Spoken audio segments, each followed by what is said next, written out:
He's back, a 15-year NFL OG, my guy, DeSean Jackson. How are you? I'm great. How you doing? You're looking good as always. I'm It's a good, pleasure to thank be on. you. You're looking good as always. We're trying to get you in studio so we can do the show together at some point, maybe ahead of divisional round. But I can't wait to talk to you because you have 8 playoff games of experience, lots to talk about.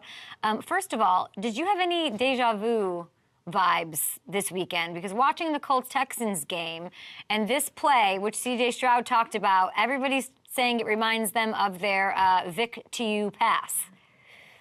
Yeah, definitely, man. I seen that play first play of the game.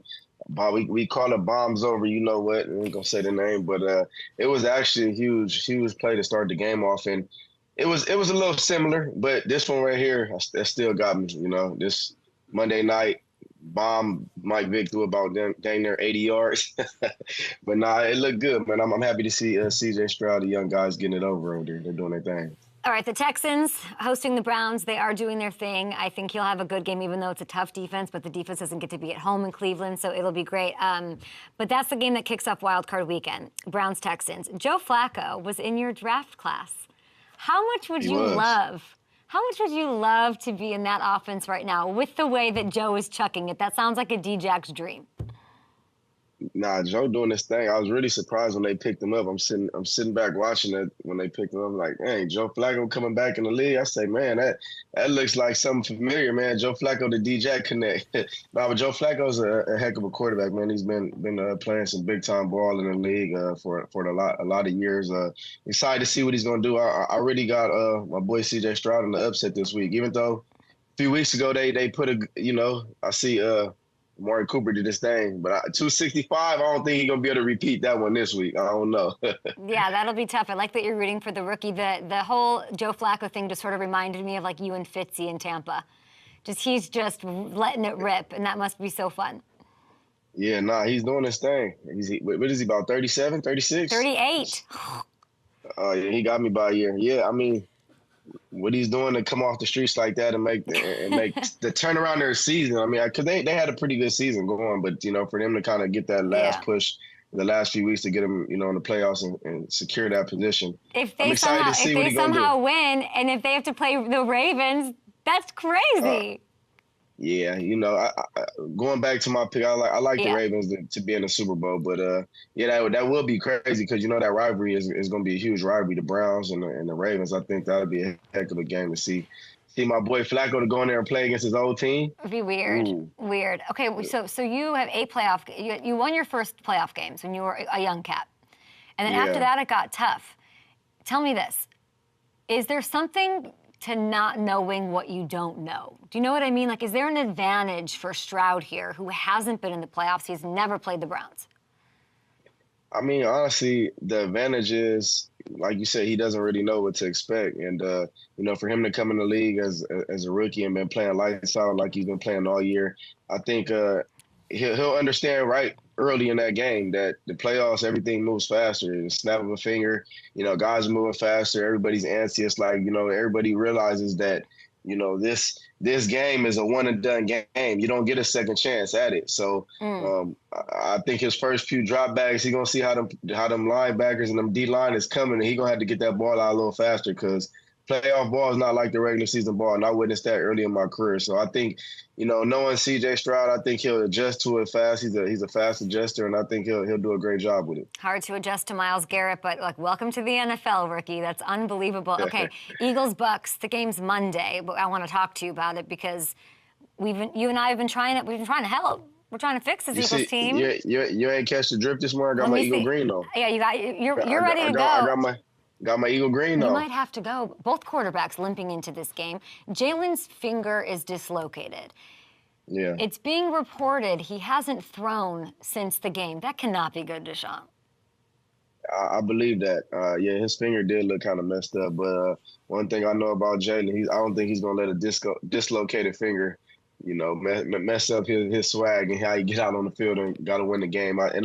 Like I said, we went 1-5 in the last 6 games. I'm not really worried about that. I think playoff ball, I think we're going to be ready to go. And I'm taking my Eagles, man, even though I played for the Bucs. I'm taking my Eagles, man. Is it an upset? Yes, it's going to be an upset. But at the end of the day, I don't really think it's going to be an upset because we're really the better team. Dallas Goedert said, and I didn't. There's a couple ways to look at this. I don't know if you heard this. He said that he basically admitted that the team looked over some teams this year. The Giants, the Cardinals, losses to end the year. So there are a couple of ways to look at that. You know, you could say, oh, they coasted, like they weren't really playing at their best, so they lost and whatever. Or you look at it and say, how could you be looking over teams? Like, what's going on in this building? Where do you come out? Yeah, as a professional athlete, you can't never look over a team. I don't care if you 1-11 or 11-1. I mean, everybody gets paid the same. You know, it's the best of the best. It's the NFL. So, Dallas, I'm kind of disappointed in you, man. Come on, Dallas. You know better than looking over teams. At the end of the day, we got to show up and show out. And, you know, when I was on the Eagles, we showed up and showed out. So, come on, man. I need y'all to get it together. But, yeah, you can't look over no team in the NFL, man, because that one time you look over a team is the time you're going to get hit in the mouth. Yeah, and if you do, you don't admit it. Yeah, you can't admit that, Dallas. That's why I'm disappointed in my boy. He knows better. That's why. Okay, please tell me you've heard this Big Dom conspiracy. Have you? The Big Dom conspiracy? I've heard of it. Okay. What are you talking? So the Birds are 10-1 this season when Big Dom's on the sideline before he was removed and bounced from the sideline. They're 1-6 without Big Dom there. Now, Big Dom, I have it on good authority, is back for the playoffs. What do you make of that? Big Dom is back. I talked to Big Dom a few days ago, man. That was hard for Big Dom, man. He loves the Eagles. He's a heart and soul of the Philadelphia Eagles, man. He's a great guy. He does a lot. I don't think a lot of people realize he's not just a regular security guard. He does a lot, you know, in the building. You know, he does a lot with Howie, with Jeffrey Lurie. A lot of players, you know, kind of lean on him for a lot of different things. So I think his presence obviously was missed. And as crazy as it sounds, because we're talking about a security guard, but it's like, what are you talking about? Like, everybody need to suck it up and go out there and play the game. But I think, you know, his presence just alone and just him being there, I think is going to get them pumped up and riled up. So I think him being back in the lineup, well, I'm going to call it in the lineup. He's back in the lineup, and my Eagles are ready to win. I need a real reason why you think the Eagles are going to win, because I think – you're saying the playoffs are a different animal. Is there like a reason, even in this matchup against a team? I bet Mike Evans isn't happy you're here talking about the Eagles being, you know, 1-5 over a stretch and beating them this weekend. I know, man. Mike Evans, that's my your dog boy. too, man. It's my boy. He a heck of a player.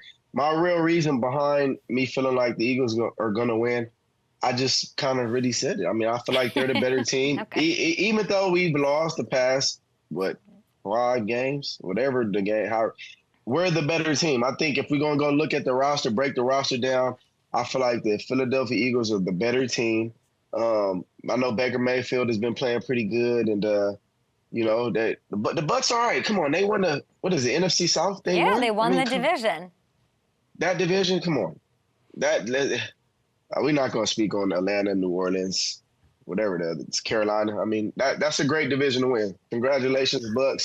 But I just feel like my Eagles are the better team, and we got a little more to prove right now. Like we played terrible the last 5-6 games. So this is going to be the game. We're in the playoffs. That's all that mattered. We got in, and now the tournament. We're gonna win. We're gonna win. That's why. Sounds like you need to be next to Big Dom on the sideline.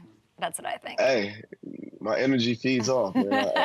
I give good energy for sure. Deshaun, it's been a weird week in the NFL. Weird. Belichick, like end of an era. That's wild. Pete Carroll.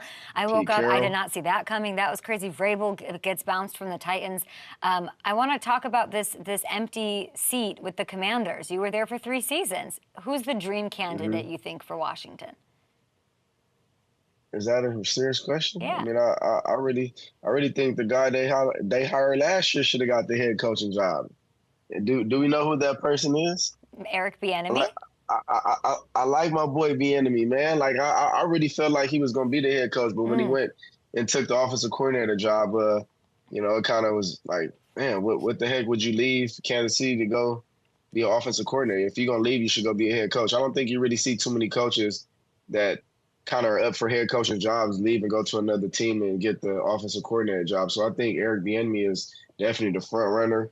I think he'll finally get his flowers. I mean, I know they kind of struggled this past year, but I think he really needs a quarterback. I think he needs a quarterback to go in there and really help him out, man. And if he gets his quarterback and he brings a few more players to add to the additions of who's already in there, Terry McLaurin is a great guy.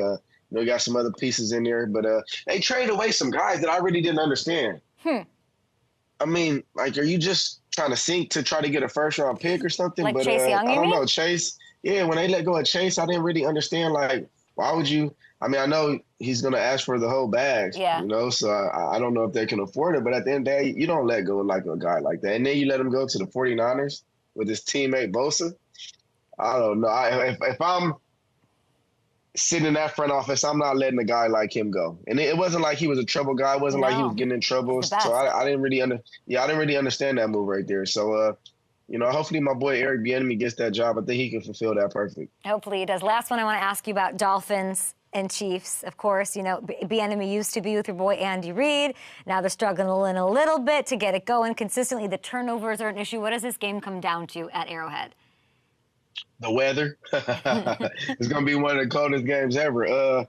I think, honestly, that game comes down to the grit. I mean, when you play in them type of conditions, obviously Miami's took a few losses here, but the past few games, Kansas City haven't really been playing their best ball. You know, we talked about that last week.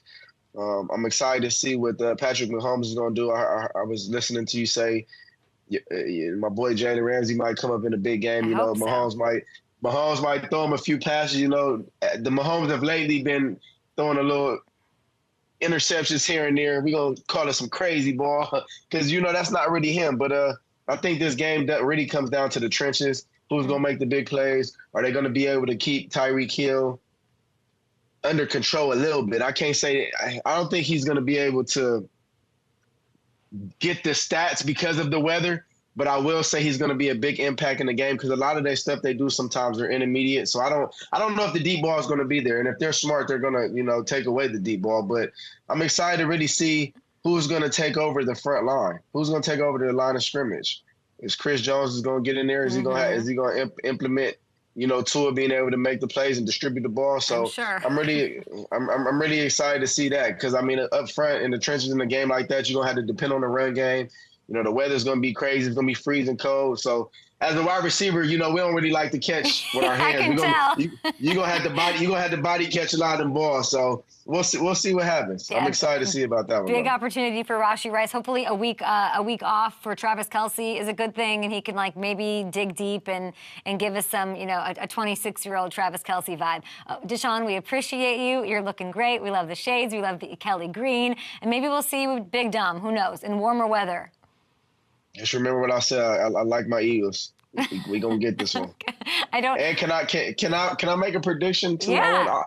I just want to throw an upset. Even though I took the you know, Houston, the Houston Texans, I want to just throw something out there. Y'all might think I'm crazy, but I know Mason Rudolph. I like my Steelers. You know, I grew up a Steelers fan. I want my Steelers to go to the next round. I want them to kick out the Buffalo Bills, man. I think that's my upset. I'm calling my Steelers. Come on, man. Do you think your Steelers will do it? NFL young boy. I got my. You know who NFL young boy is? No, who? My young receiver, man, from Georgia. Oh, got it. I was like, what are you saying? Okay, well, then while we're here, look at the picture. Okay, I'll go look. I'll go look. Send it to me. Text it to me. What? Give me the quick Packers Cowboys. Because nobody's playing better than CeeDee Lamb, but then you enter Aaron Jones. It's tough. Yeah, you know, I'm not a hater. You know, every time we talk about these Cowboys, I kind of get a little bitter. But I like the Cowboys, man. Cowboys been playing some good ball, man. And I just was arguing with one of my boys who's a Cowboy fan. But you know what? I will say they do have a lot against them. Dez Bryant's catch. I don't know. I think flashbacks are coming up in them Cowboys' head. I don't know. PTSD? I don't know, man. They might get back to the 2 minutes left, a minute in the game, and something bad might happen. Oh my gosh! If that happens, we're gonna run this back on Monday. Deshaun, appreciate you. Are you picking the Cowboys? I'm gonna take the Cowboys. Don't know. There might be a controversial play where we be like, "What the heck happened?" I don't know if I can. I don't know if I want you picking the Cowboys ever. I don't know if I like that. I'm not okay with it. It seems dirty. It seems cheap. I don't know. Deshaun, we love you. We appreciate you. We'll talk to you next week. By the way, Aaron Jones is on the show right after this.